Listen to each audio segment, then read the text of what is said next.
Hi, I'm Sam. Welcome back to my channel. Today I'm going to talk to you about if I was going to join the army now as a young 21-year-old, which I did 21 years ago. And I have seen a lot of changes, especially within the trade. So you have the emergence of cyber, and then you have other things that have been totally phased out that were available to me 21 years ago. And I'm not going to base it totally around just the army. What I'm going to do is include the RAF and the Navy as well, because that is something that I looked at when I did join the army all those years ago. Now, I just want to say that these are my top 5. You guys might not agree with me. That's absolutely fine. You might not have the same interests as me. But what I will do is include the links of all the different trades and the services that I am going to talk through now, and then you can click on them and that'll take you to their recruiting page. So, in no particular order, let's start it off.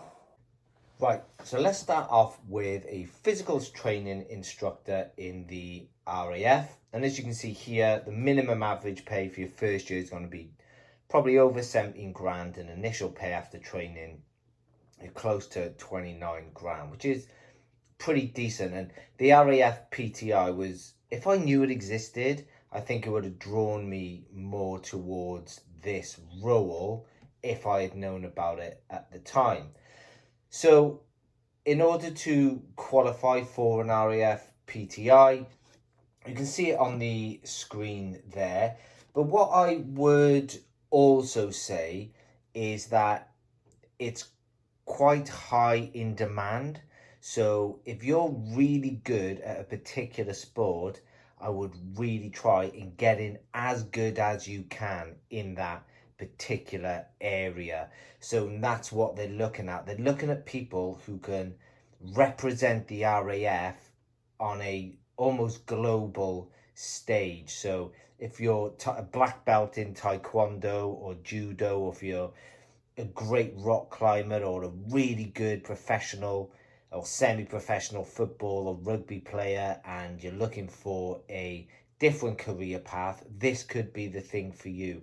And the better you are at particular sports and the more qualifications you have, the easier it's going to be in getting in, really.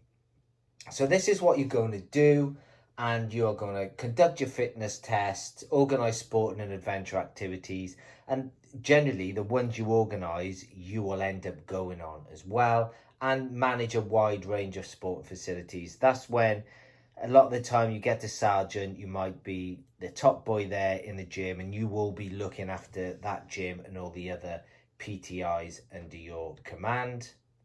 And there's lots of different areas that you can look at with the likes of fitness coaching, and just changing people's lifestyles. They want to join the RAF because they didn't want to join the army, essentially, but they might want to go to the RAF to get fit. And it's easier to get fit in the RAF than it is in the army, but I think you will be fitter if you did join the army. But of course, you are going to be that critical output. You are the person they're going to look to within the RAF to get them fit. And you can go to things like force development instructors and exercise rehabilitation instructors as well, whereby you'll be going down the physiotherapy route. So that's the RAF PTI. And of course, you can have a super long career there as well. And one thing I did notice when we do go back up, you can join when you're quite old, be aged between 16 and 47 years old. That's pretty much unbelievable. So you can start a career almost at any age. So that is the RAF. Now we're going to look at the Royal Navy. So this one is the Cryptologic Technician in the service fleet. So you will be on ships and you're in the warfare branch. And at a glance, these are the sort of things you can look at. We have 6 weeks of paid holiday per year, earn 51 grand. That is when you are quite high up in the ranks. But what will you do? So you are a vital cog to the ship's intelligence gathering operation. So you'll be going around on vessels, listening to the enemy on your capability that you have on the ship. And it's really interesting. We do it in the land environment in my trade, and the Navy do it in the maritime environment. And this is the role here. As you can see, that they're kind of like almost store, I think they would call like store 4 communication systems. But now you'll be using a range of highly specialist cutting edge equipment. I do teach these guys at Blandford, where I'm based, and it does seem a really, really good trade. And these are your pay and benefits, which we had a look at, and qualifications that you'll gain and you'll develop. But here is the eligibility. So once again, you can join quite late on there, but looking at your GCSEs, grades A to C or 9 to 4, there's a body mass index there for you, and pass the naval swimming test, easy. That will absolutely be no drama whatsoever. What I will say about the skills and interests is, it says you have a passion for life at sea. You haven't got to have a passion for life at sea. That's not quite correct. But if you don't mind being on a ship, then this is another avenue you can look at for a really long career in the services.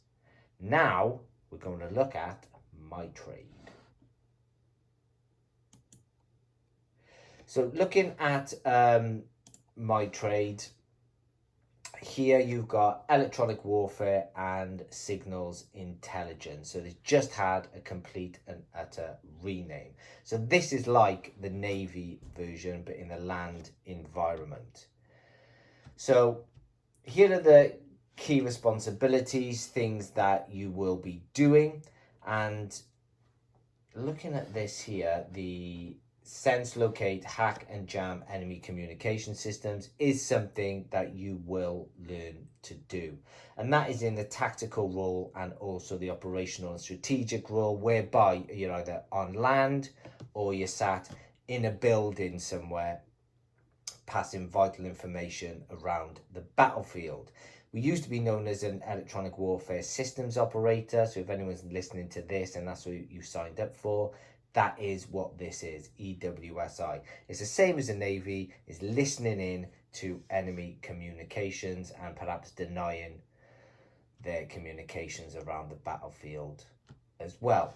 Entry requirements, 17 years and 9 months of age and 35 years and 6 months, so less than the RAF and Navy, because it's slightly more arduous when you do it on the land battle. Qualifications you'll get after driving, these is what you will get, is B+C and C+C. H is a track license, so an armoured, so like driving a tank. I doubt you will still get that anymore. We did it in my day. I got H license, but of course we don't have any of those vehicles anymore. And also you can look at things like Bachelor of Sciences in Intelligence and Cyber Security. No problem, good pay as well, and you're on 20,400 by the time that you finish training. Now we're going to look at another one from the military, and that is the Honourable Artillery Company. And they have one trade in this, which is really, really good. These are the facts and figures. Their specialism in surveillance and reconnaissance patrols. Now, if we go down here, let's have a look at this here. Intelligence, surveillance and reconnaissance soldier. Collect vital intelligence using electromagnetic optics to identify activity in poor light, and man-portable radars that can detect movement in thick cover, and counter-motor radars, so on and so forth. They use some wicked stuff doing that. Like I said at the beginning, I am going to put the links in, and then what you can do, you can have a look, and there are some videos on here as well that you can have a look at and see if this is for you. On here, there are no qualifications that you need to meet. I would imagine, therefore, it's just the standard qualifications to join the military.